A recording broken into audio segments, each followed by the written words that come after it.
Direction la commune d'Ovendo pour parler de l'opération de déguerpissement initiée dans le Grand Libreville, vous le savez, par les pouvoirs publics, a connu une nouvelle phase ce 30 juin. Après l'étape de marquage, ce matin, les engins du génie militaire ont procédé à la démolition des constructions concernées dans la zone dite Carrefour-SNI, sous la supervision du délégué spécial en charge de la dite commune, Filika Biongo Moussavou, Gérard Magnania.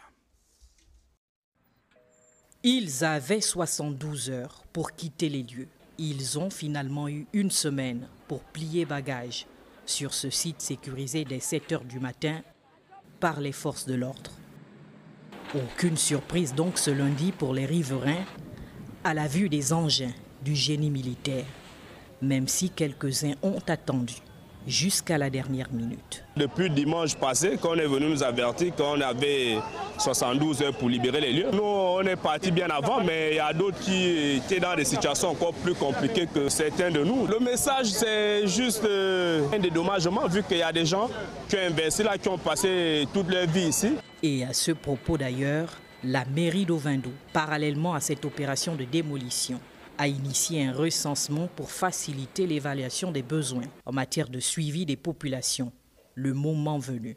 Dans le feu de l'action, le délégué spécial général de division, Arnaud Sandrinombo, est accompagné des agents du ministère de l'Environnement et de la SEG. Comme vous le savez, la semaine dernière, nous avons donné 72 heures aux populations pour pouvoir libérer de manière volontaire les lieux.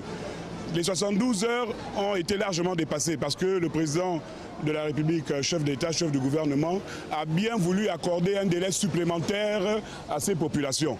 Ce délai est arrivé à son terme aujourd'hui et la délégation spéciale que j'ai l'honneur de conduire est ici présente pour s'assurer que les opérations se passent dans les règles. Le projet phare sur ce site, c'est le grand marché d'Ovendo. Et c'est un vœu des populations, c'est un vœu des femmes commerçantes pour qu'on n'ait plus ces images de femmes commerçantes qui continuent à vendre sur la route, sur les trottoirs, avec tous les risques que ça encourt. Nous avons procédé à un recensement qui se poursuit jusqu'à maintenant, un recensement des propriétaires mais également des locataires. Maintenant, en ce qui concerne tout ce qui est mesures d'accompagnement, ça reste à déterminer par les plus hautes autorités. Le recensement, il est obligatoire dans toutes ces procédures-là. On ne peut pas venir et déguerpir des personnes sans savoir exactement qui ont déguerpi. Donc il est nécessaire de recenser les gens, de référencer les différentes bâtisses, de voir exactement dans quelles mesures on pourra mettre en place les mesures d'accompagnement. Il y a normalement 3 fichiers. Il y a un fichier qui est mis en place par la mairie, donc qui va retourner à la mairie d'Ovendo. Il y a un fichier qui va rester en possession des huissiers de justice et un 3e fichier qui restera en possession du chef de quartier et donc de toute la population. Démarrée à 9 h, l'opération aura duré toute la journée.